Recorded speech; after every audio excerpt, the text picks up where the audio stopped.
नमस्ते एवरीवन। सब लोग कैसे हैं गाइज। आज अपन समझेंगे विजयनगर साम्राज्य के प्रशासन का आलोचनात्मक मूल्यांकन। ठीक है, तो इसमें सबसे पहले तो विजयनगर का जो साम्राज्य था वो समझेंगे अपन। ठीक है, तो सबसे पहले आप ये समझिए कि जो विजयनगर साम्राज्य है इसकी स्थापना सन 1336 ईस्वी में होती है। विजयनगर साम्राज्य की जो स्थापना है वो दो भाइयों के द्वारा की जाती है, जिसका नाम था हरिहर और दूसरे भाई का नाम था बुक्का। हरिहर और बुक्का के द्वारा विजयनगर साम्राज्य की स्थापना की गई। दोस्तों, विजयनगर साम्राज्य पर चार अलग अलग राजवंशों ने अलग अलग समय पर शासन किया था। ठीक है, तो पहला वंश संगम वंश, दूसरा वंश सुलू वंश, तीसरा तुलु वंश और फोर्थ है अरिविडु वंश। अरिविडु वंश। ठीक है, तो चार राजवंशों ने विजयनगर साम्राज्य पर शासन किया था। अब पढ़ते हैं अपन विजयनगर साम्राज्य का जो मेन प्रिंसिपल था वो किस सिद्धांत पर काम करता था। सप्तांग सिद्धांत। दोस्तों, भारतीय प्राचीन इतिहास में सप्तांग सिद्धांत काफी महत्वपूर्ण था। ठीक है, तो विजयनगर राज्य की संरचना प्राचीन काल के सप्तांग विचारधारा।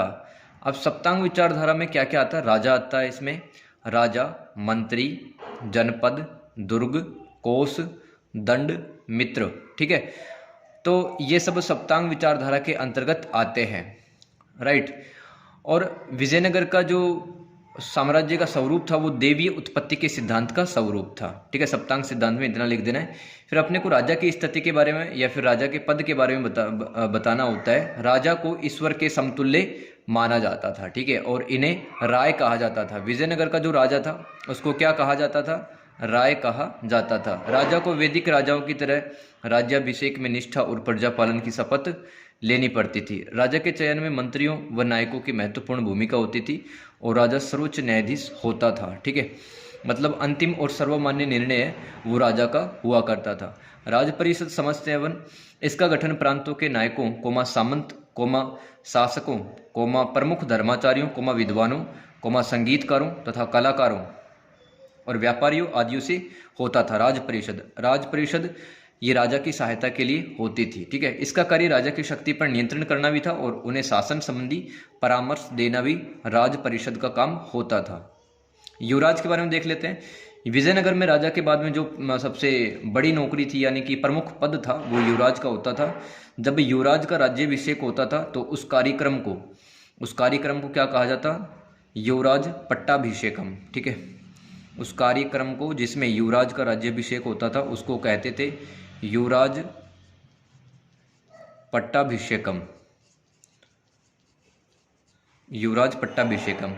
अगर युवराज छोटा होता था तो उसके लिए संरक्षक की नियुक्ति की जाती थी। ठीक है, जैसे कि अकबर जब छोटा था तो शासन प्रशासन को संभालने के लिए बैरम खान की नियुक्ति की गई थी संरक्षक के रूप में। वैसे ही विजयनगर साम्राज्य में अगर युवराज छोटा होता था तो उसके लिए संरक्षक की नियुक्ति की जाती थी। राजा और युवराज के बाद केंद्र का सर्वाधिक प्रमुख अधिकारी प्रधानी होता था। ठीक है, प्रधानी। देखो, सबसे पहले नंबर पर राजा आता था, उसके बाद में युवराज आता था, तीसरे नंबर पर आता था प्रधानी नाम का अधिकारी। ठीक है, राज्य परिषद के अलावा मंत्री परिषद भी होती थी केंद्र में। तो मंत्री परिषद के बारे में समझ लेते हैं। इसके अंदर टोटल कितने सदस्य होते थे? 20 सदस्य होते थे। सभानायक इसका अध्यक्ष होता था। मंत्री परिषद का जो अध्यक्ष होता था उस पद का नाम क्या था? सभा नायक। मंत्री परिषद के अध्यक्ष को सभा नायक कहते थे। ठीक है, केंद्रीय सचिवालय के बारे में समझ लेते हैं। जैसे कि किसी भी देश में केंद्रीय सचिवालय में प्रशासन से संबंधित सारे काम होते हैं। ठीक है, तो ऐसे ही विजयनगर साम्राज्य में यह केंद्रीय प्रशासन की मूल संस्था थी। यहाँ विभिन्न कार्यों का बंटवारा भी होता था, विभिन्न विभागों के नाम अलग अलग होते थे। जैसे कि दोस्तों अगर मैं बताऊं तो गृह मंत्री को विजयनगर साम्राज्य में क्या कहा जाता था? माने प्रधान।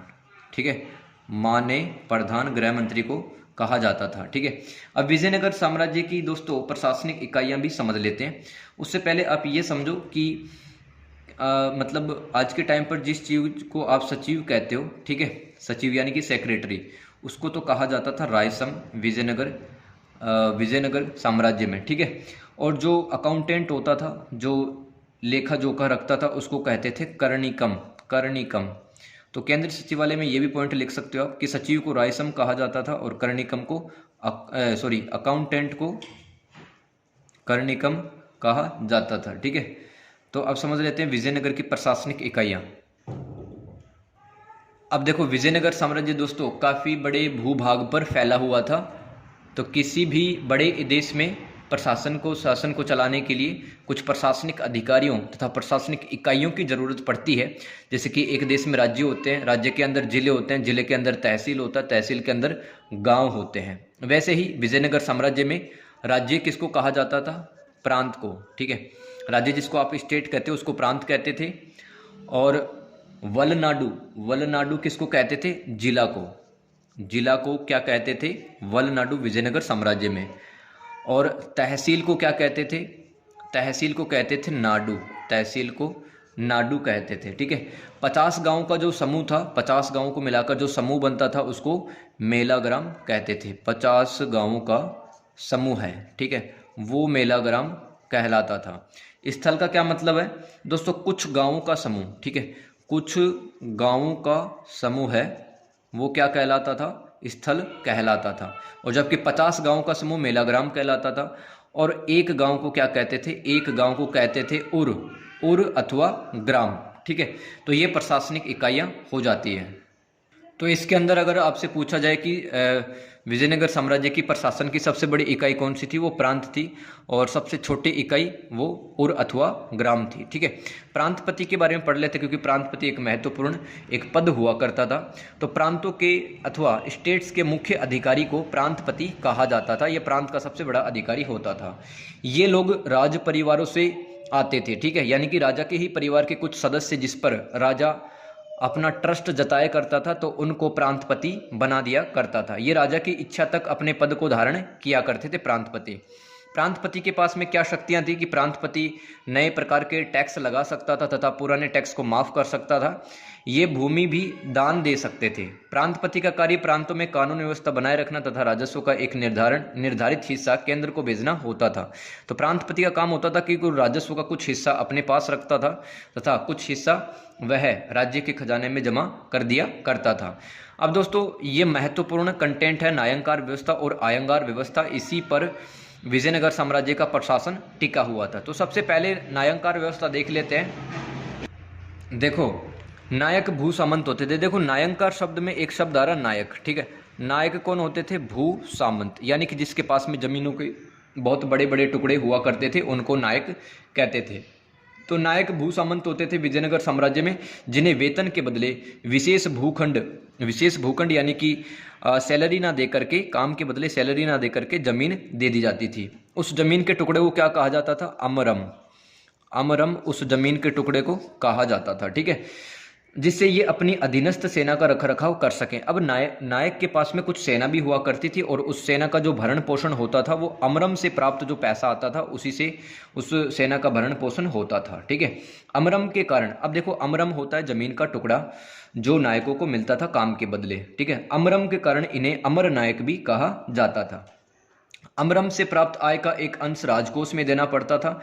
नायक साम्राज्य की राजधानी में 2 प्रकार के अधिकारियों की नियुक्ति करता था। अब देखो ये जो नायंकार व्यवस्था थी इसमें नायक महत्वपूर्ण भूमिका निभाता था। देखो नायक विजयनगर साम्राज्य के दूरस्थ इलाकों में नियुक्त किए जाते थे और ये प्रतिदिन तो जा नहीं सकते थे, पहले कोई आवागमन के साधन भी नहीं थे। ठीक है, तो ये अपने 2 अधिकारी राजा के दरबार में रखते थे ताकि नायक का प्रतिनिधित्व राजा के दरबार में किया जा सके। ठीक है, तो केंद्र में नायक की सेना का जो सेनापति, ठीक है, राजा के दरबार में नायक की तरफ से कौन बैठता था? सेनापति।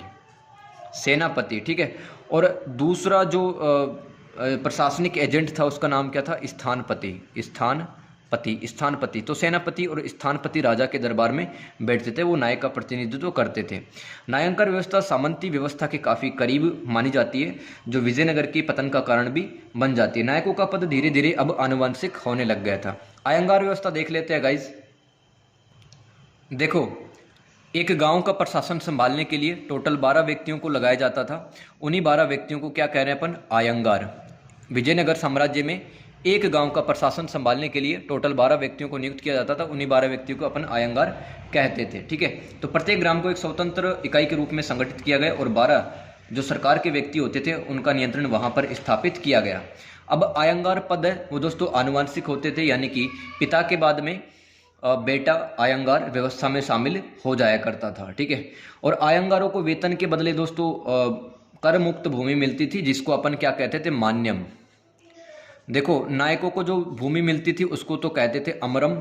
ठीक है, और आयंगारों को काम के बदले जो जमीन मिलती थी उसको कहते थे मान्यम। तो अमरम और मान्यम यह आपको पता रहना चाहिए। ठीक है, अब देखो आयंगार व्यवस्था में अपन दो अधिकारियों के और नाम लिख सकते हैं कि जो गांव का चौकीदार होता था, गांव का चौकीदार वो क्या कहलाता था, ललारी कहलाता था। गांव का चौकीदार ललारी कहलाता था। अब राजस्व व्यवस्था देख लेते हैं। विजयनगर साम्राज्य में राज्य के विभिन्न स्रोत थे, जैसे कि भू राजस्व है। ठीक है, जमीन से जो राजस्व प्राप्त होता है उसको भू राजस्व कहते हैं। संपत्ति कर और व्यापार कर, संपत्ति कर और भू राजस्व कर। सबसे ज्यादा जो पैसा है वो विजयनगर साम्राज्य के जो राजा हुआ करते थे उनको भू राजस्व से मिलता था। ठीक है, मुद्रा व्यवस्था देख लेते हैं। देखो, विजयनगर का सबसे अगर फेमस मैं सिक्का बताऊं तो सबसे फेमस सिक्के का नाम था वराहा सबसे फेमस सिक्के का नाम था। ठीक है, और जो विदेशी व्यापारी थे वो विजयनगर का जो सिक्का हुआ करता था वराहा, तो इसको वो क्या लोग बोलते थे विदेशी, ठीक है, वो हूण कहते थे इसको। वराहा सिक्के को वो हूण कहते थे या फिर पगोड़ा कहते थे। इसी सिक्कों को विदेशी हूण या अथवा पगोड़ा कहते थे। सोने के और चांदी के सिक्के भी विजयनगर साम्राज्य में चला गए थे। ठीक है, न्याय व्यवस्था देख लेते हैं। देखो, विजयनगर साम्राज्य अपनी न्याय व्यवस्था के कारण काफ़ी ज़्यादा प्रसिद्ध भी था, और न्याय अगर अच्छे से होता है तो वह साम्राज्य अधिक सुगठित रूप से आगे बढ़ता है। तो राजा सर्वोच्च अदालत था, मतलब अगर जो छोटे न्यायाधीश हैं उनकी बात नहीं मान रहा है कोई, ठीक है, अगर कोई व्यक्ति उनके न्याय से संतुष्ट नहीं है तो राजा के पास में जा सकता था। ठीक है, तो राजा की फिर सहायता कौन करता था, मंत्री करते थे और अधिकारी करते थे न्याय देने में। तो निचली अदालतें वो प्रांतपतियों के भी अधीन थी। ठीक है, प्रांतपतियों के अधीन निचली अदालतें थी। ठीक है, और न्याय का सबसे बड़ा अधिकारी होता था राजा। अब देखो, विजयनगर प्रशासन की आलोचना एक बार पढ़ लेते हैं। देखो, आपको क्या लिखना है विजयनगर के प्रशासन की आलोचना में, कि आपको ऐसे कारण बताने जिनसे विजयनगर साम्राज्य वो पतन की तरफ चलता चला गया। ठीक है, तो मुस्लिमों को अपने प्रशासन के भीतर महत्वपूर्ण पदों पर रखने की अनुमति देने के कारण राम राय, दोस्तों राम राय कौन था, विजयनगर का एक राजा था राम राय। तो उसने अपनी सेना के अंदर मुस्लिमों को जगह दी थी और प्रशासन के अंदर भी जगह दी थी। इस आधार पर राम राय की आलोचना की गई थी, क्योंकि राम राय के टाइम पर ही दोस्तों तालीकोटा का युद्ध हुआ था। राम राय के टाइम पर ही तालीकोटा का युद्ध हुआ था, और तालीकोटा के युद्ध में दोस्तों दो मुस्लिम जनरलों ने, ठीक है, दो मुस्लिम जनरलों ने, ठीक है, किसका साथ दिया था, बहमनी सेनाओं का साथ दिया था। तो विश्वासघात किया था, अपनी सेना में काम नहीं संभाल करके दुश्मन वाली सेना है उनका साथ दिया था दो मुस्लिम जनरलों ने। तो इस आधार पर राम राय की आलोचना की जाती है। और क्या लिख सकते हैं, विजयनगर कैसे धीरे धीरे मतलब पतन की तरफ आगे बढ़ता चला गया। समय के साथ जो दोस्तों नायक होते थे ना, उन्होंने अपने आर्थिक और राजनीतिक, ठीक है, अपनी आर्थिक, राजनीतिक और सैन्य शक्ति को मजबूत किया था, और नायकों ने अपने आप को स्वतंत्र घोषित करके विजयनगर के राजाओं के साथ विद्रोह किया। ठीक है, जो नायक होते थे वो अपने पास में सेना भी रखते थे और ये भू राजस्व भी वसूलते थे। समय के साथ में इन्होंने अपनी ताकत बढ़ाई, और जब जब विजयनगर साम्राज्य की गद्दी पर जब अयोग्य राजा बैठता था, ठीक है, अयोग्य राजा बैठता था, तब ये कहना नहीं मानते थे, भू राजस्व भी नहीं देते थे विजयनगर के राजा को। तो इस तरह से विजयनगर साम्राज्य दोस्तों एक वैभवशाली साम्राज्य था, वो धीरे धीरे पतन की तरफ आगे बढ़ता चला गया। ठीक है, विजयनगर व्यवस्था का जो प्रशासन है दोस्तों वो जो नायंकार व्यवस्था थी और आयंगार व्यवस्था थी, इसके कारण भी काफ़ी ज़्यादा कमज़ोर हुआ, क्योंकि ये जो नायंकार और आयंगार थे इन्होंने भी समय के साथ में अपनी स्थिति मजबूत की। स्थानीय जमींदारों द्वारा किसानों से कर वसूला जाता था। समय के साथ इन जमींदारों ने भी अपनी स्थिति मजबूत की और विजयनगर के राजाओं के साथ में विद्रोह किया। तो आयंगार, नायंकार और जो स्थानीय जमींदारों थे, ठीक है, वो विद्रोह कर बैठे थे विजयनगर के राजाओं के साथ में, और फिर पतन की तरफ आगे बढ़ता चला गया। कई राज्यपाल, रईस कुलीनों ने भी विजयनगर के इस प्रशासन को मजबूत करने के बजाय अपने व्यक्तिगत स्वार्थ को उन्होंने आगे रखा। तो विजयनगर का प्रशासन का जटिल और विस्तृत होने के कारण जो राजा था उसका प्रशासन पे नियंत्रण कमजोर होता चला गया। ठीक है दोस्तों, ये आपका सवाल कंप्लीट होता है। राइट। अगर आपको ये बातें पसंद आई है, इस तरह से पढ़ना पसंद आता है, तो दोस्तों आप इस चैनल को सब्सक्राइब कर सकते हैं, ठीक है। और इस सवाल की PDF है वो आपको टेलीग्राम चैनल पे मिल जाएगी। टेलीग्राम चैनल का लिंक डिस्क्रिप्शन में दे रखा है। Thank you so much everyone, have a good day, take care, bye bye.